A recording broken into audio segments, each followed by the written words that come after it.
Na aula passada, conhecemos com a professora Márcia propostas psicopedagógicas para a educação inclusiva.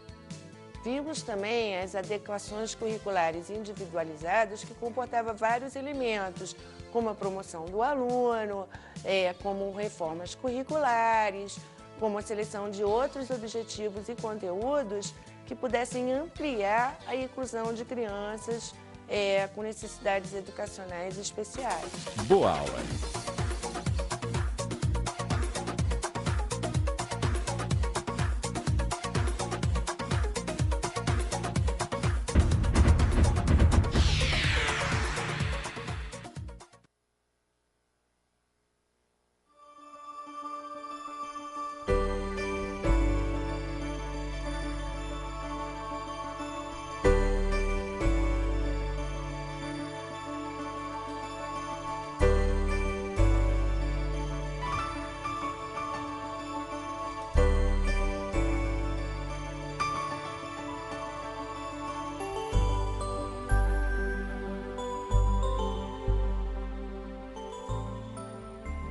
Oi pessoal, vamos começar mais uma aula, hoje tratando do tema a intervenção psicopedagógica nos processos de ensino, um diálogo com os professores e com as famílias, ou seja, com os pais.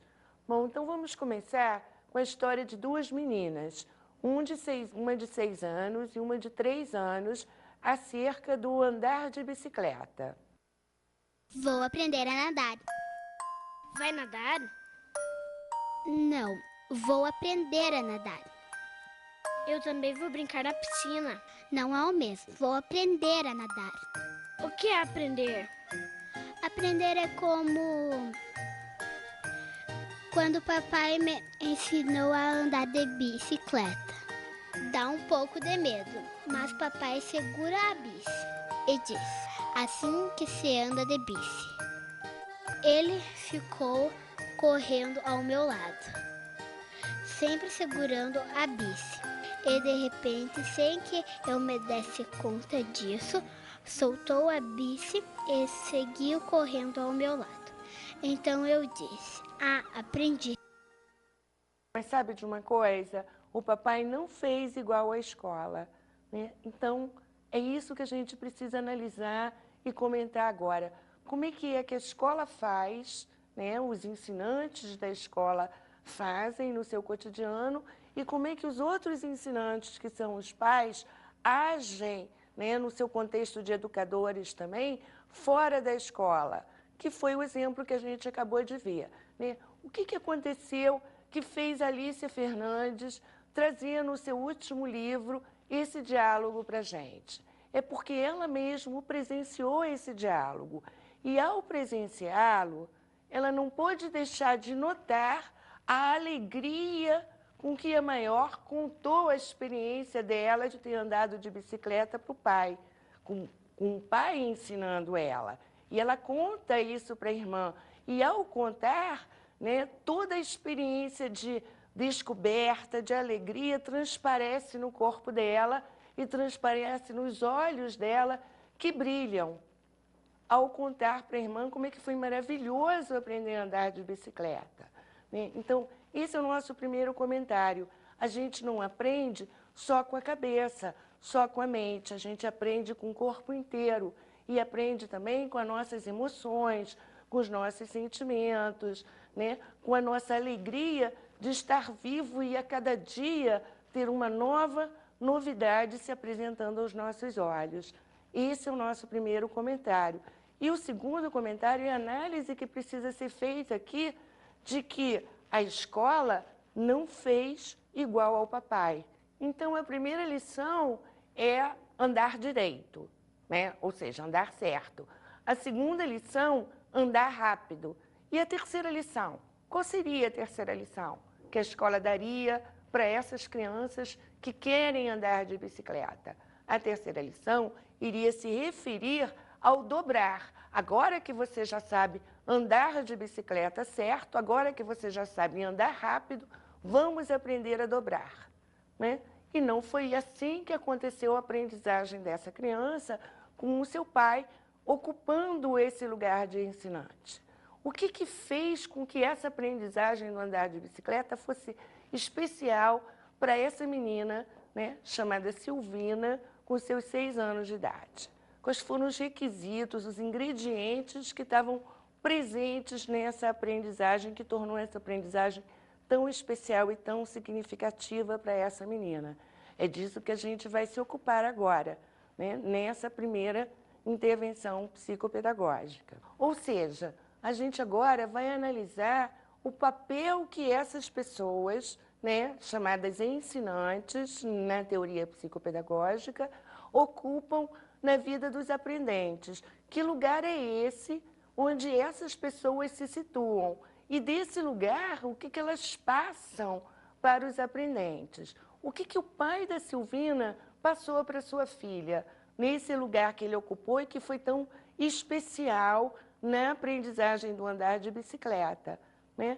A primeira coisa que a Silvina nos mostra, quando ela fala com a sua irmã menor, da experiência que ela viveu com o pai, é da confiança que ela depositou nele, né? De uma maneira ou de outra, esse pai passou para a Silvina que era uma relação de confiança, de que ela podia estar acreditando que nada de perigoso, nada de mal aconteceria com ela enquanto ela estivesse em cima da bicicleta, porque ele estava lá para suportar, para ajudar, né, para evitar algum perigo, né? A segunda coisa que estava presente nessa relação que se estabeleceu entre Silvina e o seu pai foi, além da confiança, foi o próprio ensinado, né? Ou seja, o produto dessa aprendizagem. O pai a ensinou a andar, mas a ensinou como? Ele ficou teorizando sobre a bicicleta, mostrando a engrenagem,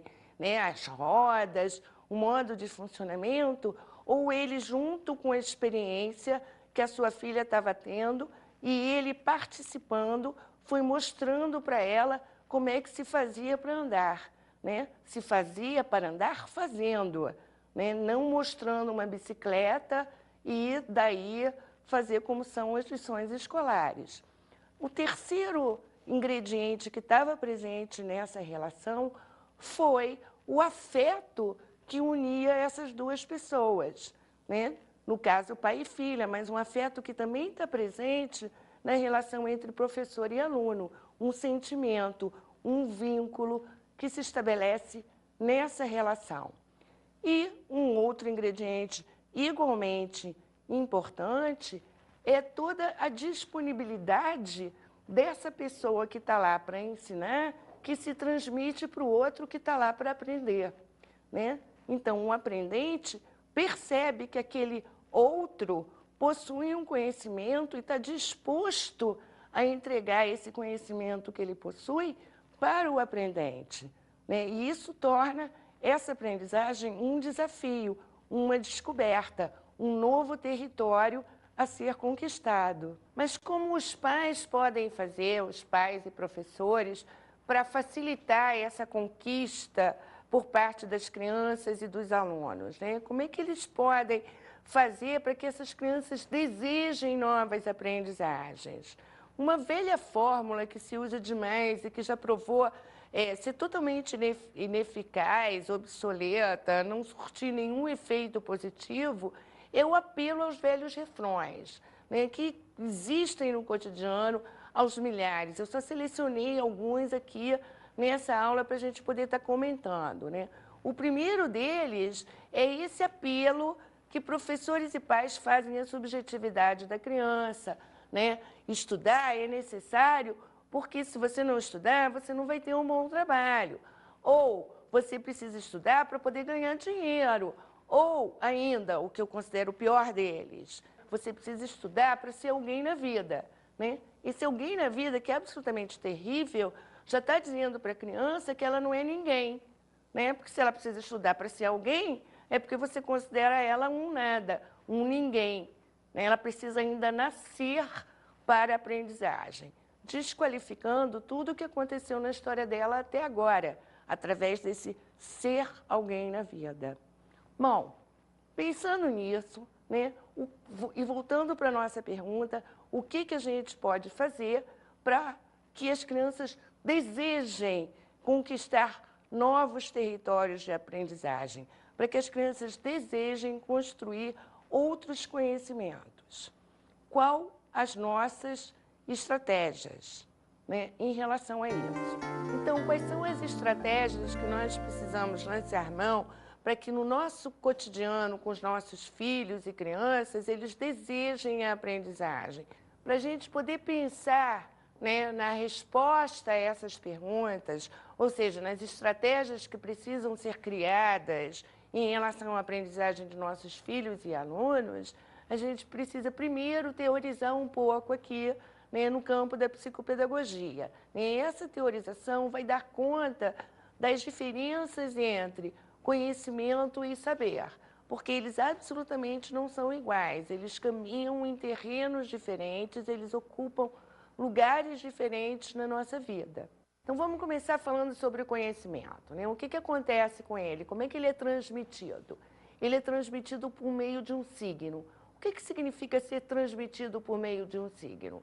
Vou dar um exemplo para vocês que acontece demais no cotidiano, né? Então, você tem uma criança pequena e essa criança está mexendo em tudo, né? Em objetos que quebram e que os pais querem preservar, e num dado momento, né, da vida dessa criança e dessa mãe, a mãe diz para a criança, não mexa aí, né? Esse não mexa aí, ele é um signo, né? A mãe está usando um tempo de verbo, né, na forma imperativa e negativa. Isso está sendo transmitido para a criança e está sendo entendido por ela para aquele contexto especial onde ela está, dentro da sua casa.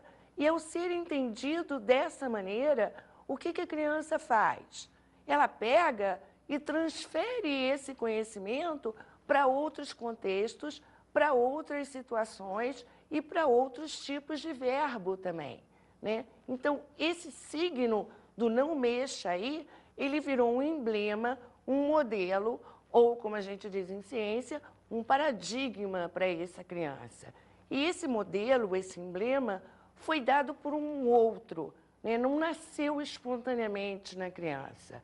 E aí a gente tem essa explicação pela psicanálise. O conhecimento é sempre do outro. Um outro possui o conhecimento. Se o conhecimento é sempre do outro, né, o que a criança precisa fazer, quais os movimentos dela para ela poder construir esse conhecimento?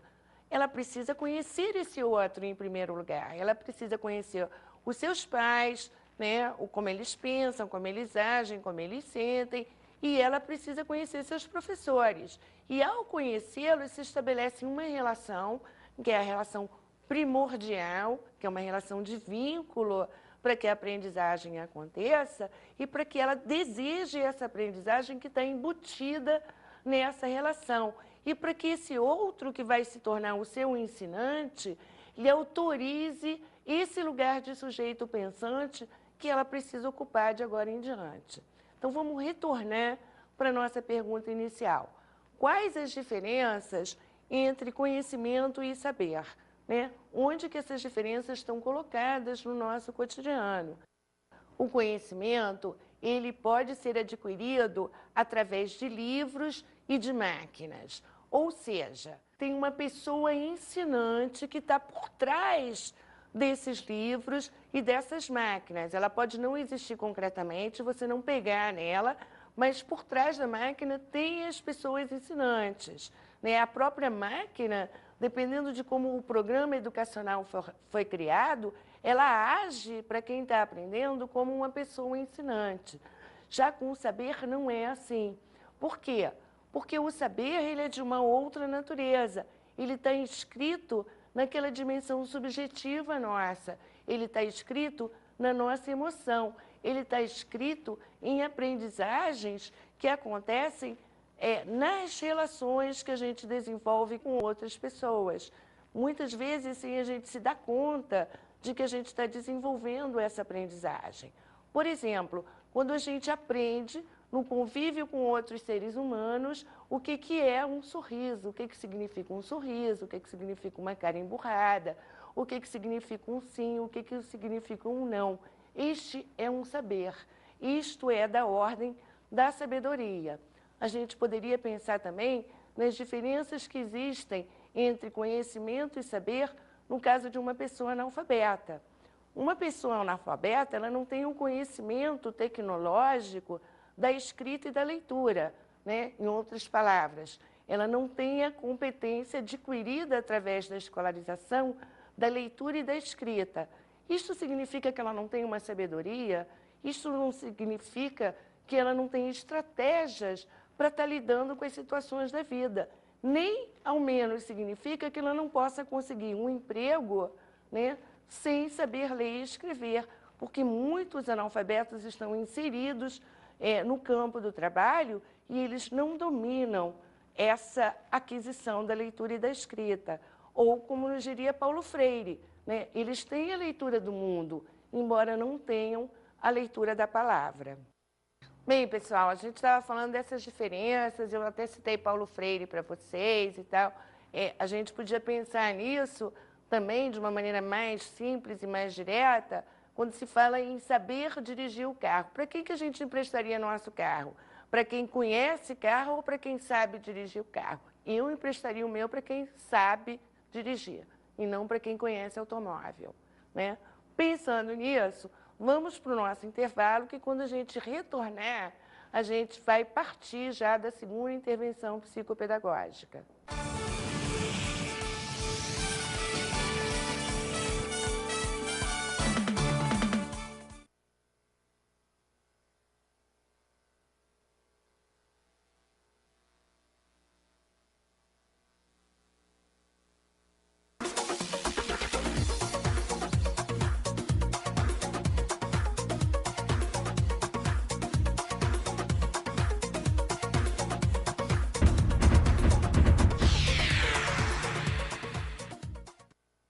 Bem, pessoal, voltamos ao nosso intervalo. Conforme a gente combinou, agora a gente vai retomar a aula vendo a segunda intervenção psicopedagógica, que diz respeito a como que a gente pode fazer para que pais e professores ocupem esse lugar de ensinantes, que é o que a psicopedagogia tem a nos dizer, né? Como é que foi, né, voltando àquela nossa história do começo, do andar de bicicleta da menina de 6 anos de idade, como é que foi que esse pai conseguiu que essa criança aprendesse a andar de bicicleta? Que estratégias ele usou, né? Como é que ele foi mostrando esse conhecimento para sua filha, que quando ela se deu conta, ela já estava andando de bicicleta? Em primeiro lugar, ele abriu o espaço para essa aprendizagem. Ele acreditou que essa aprendizagem era possível, né? E mesmo que ele tivesse que correr ao lado dela, enfim, que ele ficasse sem fôlego por causa dessa corrida, ele estava lá junto, né, para sustentar esse espaço criativo, esse espaço de aprendizagem e fazer com isso que essa criança pudesse ser autora dos seus próprios movimentos na hora de estar andando de bicicleta. Então, a gente não pode perder de vista que esse lugar que o ensinante ocupa e precisa ocupar para que a aprendizagem aconteça é um lugar que faz com que ele renuncie a determinados comportamentos cristalizados que estão colocados na função de ser pai e na função de ser professor.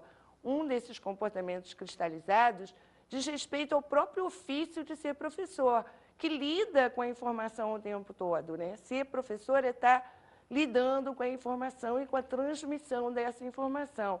E aí a gente poderia se perguntar, né, se a gente tem que estar lidando com essa informação o tempo todo, dando ela de bandeja, né? Ou se a gente poderia estar fazendo diferente, né, permitindo que o aluno redescobrisse essas informações, que o aluno se aventurasse nesse novo terreno desconhecido para ele, que é o terreno do conhecimento. Porque o conhecimento que essa criança conseguiu se apropriar através do pai foi o conhecimento de andar de bicicleta.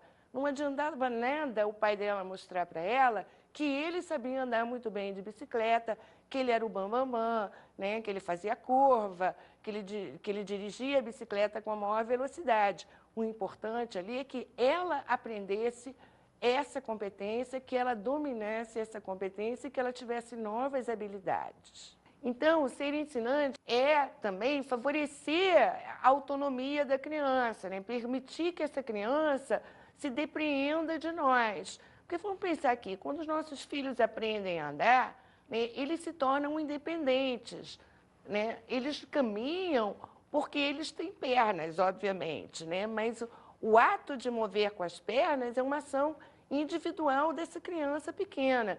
E a gente sabe que, a partir do momento que ele começar a andar, brevemente ele estará correndo e, mais brevemente ainda, a gente não vai ter mais como controlar isso.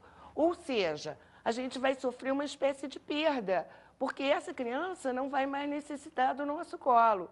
Então, parece um paradoxo, né? Que, ao mesmo tempo que a gente favorece a autonomia da criança, seja ele nosso filho ou nosso aluno, a gente está perdendo essa criança e esse filho, né? Porque ele não mais depende de nós, seja emocionalmente ou seja intelectualmente. Mas o fato dele não depender mais da gente cria um outro vínculo com a gente. Agora, o que acontece? Muitos professores e pais não conseguem suportar essa dor, não conseguem suportar essa perda. E aí eles retêm as crianças ao seu lado e eles não favorecem essa autonomia, eles não abrem esses espaços de aprendizagem que são espaços próprios da criança. Porque a gente não pode esquecer nunca que a criança aprende sozinha. A gente está lá ajudando, a gente está abrindo espaço, a gente está favorecendo essa aprendizagem, mas a aprendizagem é dela, né? O nosso lugar é olhar, facilitar, ajudar, mas saber que essa criança crescerá e que a relação dela conosco necessariamente vai ter que mudar. Vamos ver então a terceira intervenção psicopedagógica, que eu vou começar com uma pergunta para vocês, né? O que o ensinante entrega à criança no ato de ensinar, né? Que entrega é essa? O que ele oferece à criança, né? Qual é o presente que ele está dando para a criança? Né? O que o pai da Silvina entregou à criança na hora que ele estava lá ensinando ela a andar de bicicleta? O próprio conhecimento que ela reinventou, porque ele já sabia andar de bicicleta, né? E outra coisa interessante que a gente tem que ver aqui é que ele não pegou a bicicleta dele e entregou para a menina. Isso é um erro comum que se comete diariamente sem a gente se dar conta de que a gente está fazendo esse erro. Ou seja, o professor quer ensinar, ele está predisposto, mas ele usa uma bicicleta grande demais.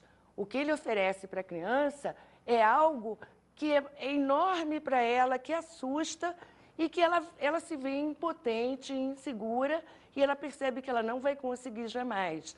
Ou seja, a gente não entrega um conceito que ela possa se apropriar. A ferramenta que a gente usa é grande demais e a criança se assusta com ela. Se o pai da Silvina tivesse dado a bicicleta dele para a criança aprender a andar, ia ser um desastre, né? Porque ela ia mal conseguir se segurar nessa bicicleta.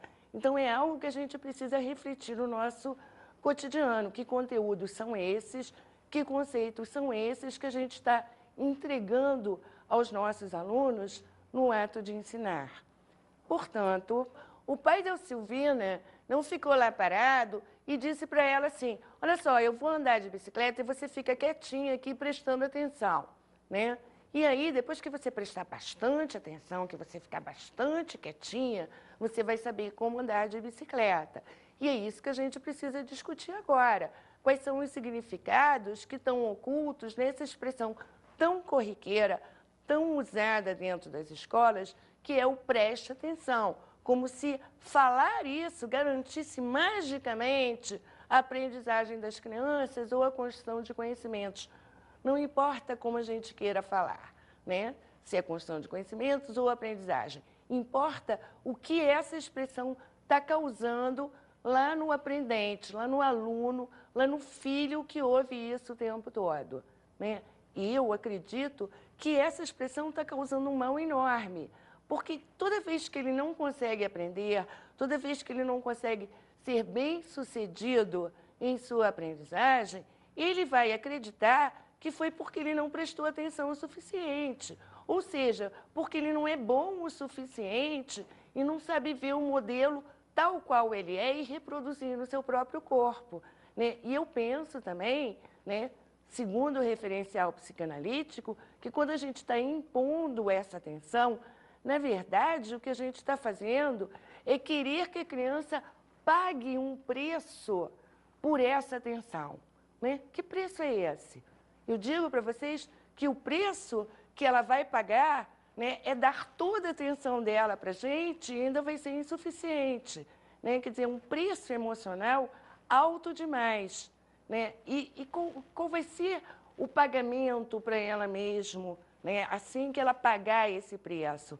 Vai ser um sofrimento enorme, vai ser uma dor enorme, porque ao se comparar com o adulto, ela vê que por mais que ela se esforce, ela não consegue ser tão boa quanto o adulto, né? E mais uma vez, ela vai se achar deficiente em termos de atenção, né? E o que é problemático nisso é que existem laudos médicos que apontam esses déficits de atenção.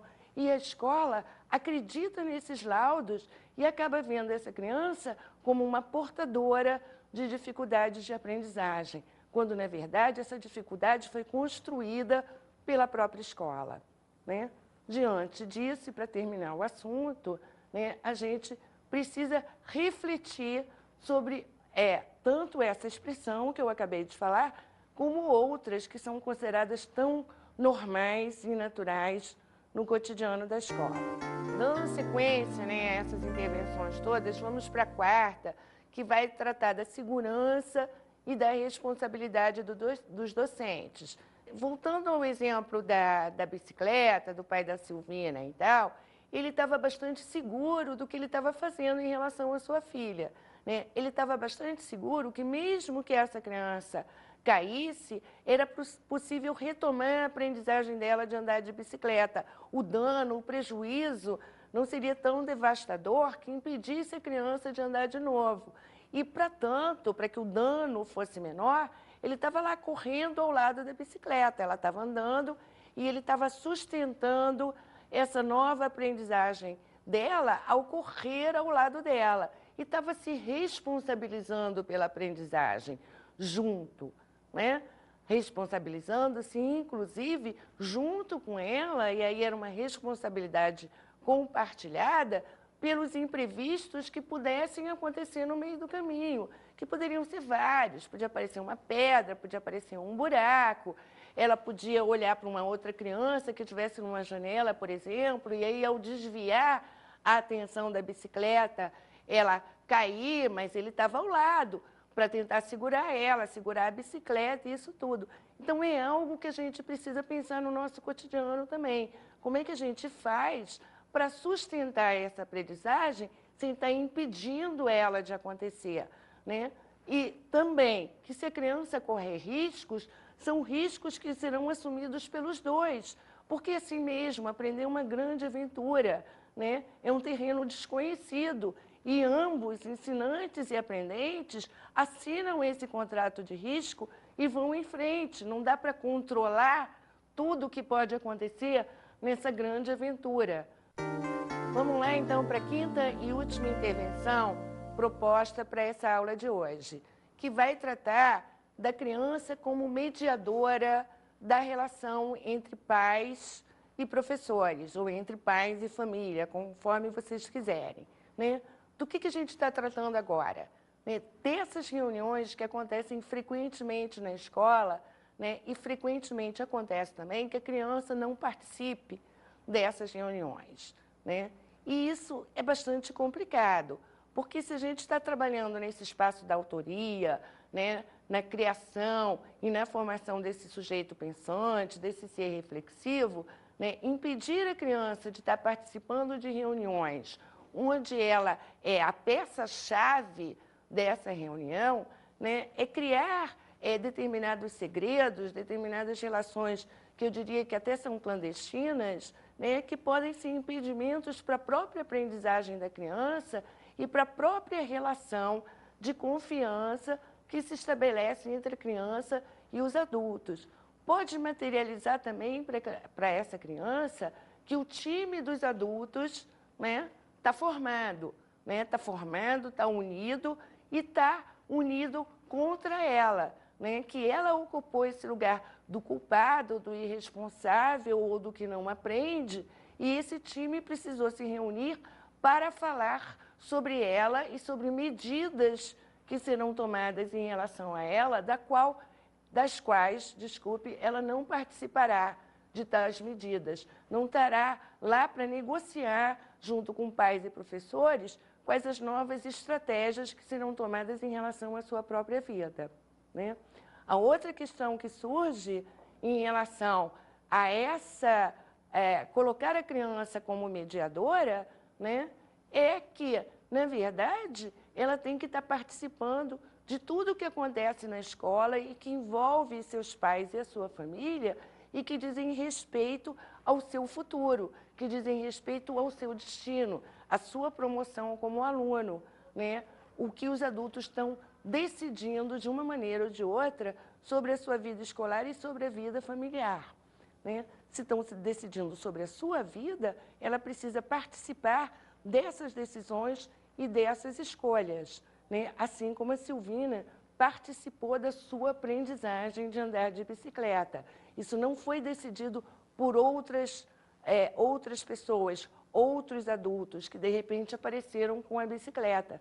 Foi decidido por ela mesma, a partir do instante que ela e o pai estabeleceram essa relação de ensinante e aprendente e decidiram que andar de bicicleta, né, era alguma coisa desejável, alguma coisa querida para ambos. E como sexta intervenção e última intervenção que a gente vai falar nessa aula de hoje, eu queria lembrar vocês desses espaços, né, da aprendizagem que são constituídos também pela brincadeira, pelo brincar, né? É essa possibilidade da gente estar criando dentro da escola o lúdico, né, de estar trazendo a brincadeira para dentro do cotidiano da sala de aula, mas não é trazendo de uma forma chata, de uma forma imperativa, de uma forma tipo, né, outra tarefa. Vamos lá, primeiro peguem as bonecas.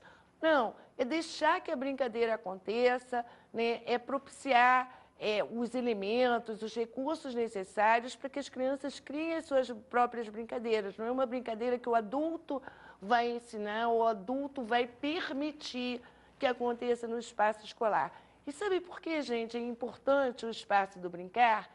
Porque essa brincadeira que vai nos levar mais tarde a poder trabalhar e a gostar de trabalhar. Porque um dia a gente brincou e brincadeira de criança é coisa séria. Brincadeira de criança é trabalho para ela, né? E se é trabalho, esse trabalho tem que estar acontecendo no cotidiano da criança. Não é esperar que ela chegue aos 50 anos e sim, pode brincar, meu filho. Vai lá, compra o seu trem elétrico e monta na sua casa. Estou fazendo um pouco de humor com vocês, mas é que essas situações acabam sendo cristalizadas no cotidiano da sala de aula e no cotidiano com os nossos filhos. Então, pessoal, essa é a nossa aula de hoje. Eu espero que vocês tenham gostado dela e vamos lá para as nossas dicas de estudo.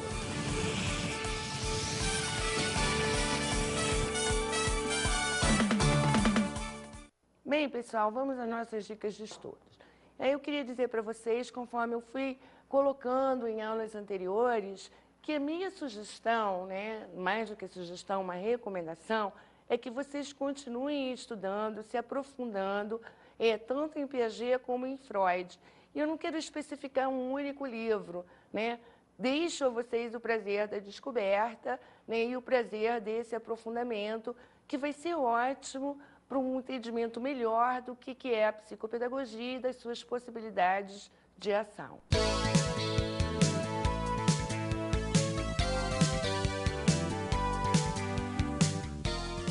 Na aula de hoje, falamos sobre as 6 intervenções psicopedagógicas no processo de ensino. Intervenções essas que foram realizadas tanto por pais e professores. Nós nos utilizamos aqui do exemplo da bicicleta, da história da bicicleta, e fomos percorrendo a aula inteira através desse exemplo. Isso quer dizer que nós, professores e pais, podemos estar nos utilizando desse conhecimento da psicopedagogia no nosso cotidiano para poder, através desse conhecimento, propiciar novos espaços de aprendizagem para as crianças e novos espaços também para nós de possibilidade de nos tornarmos melhores ensinantes. Até a próxima aula.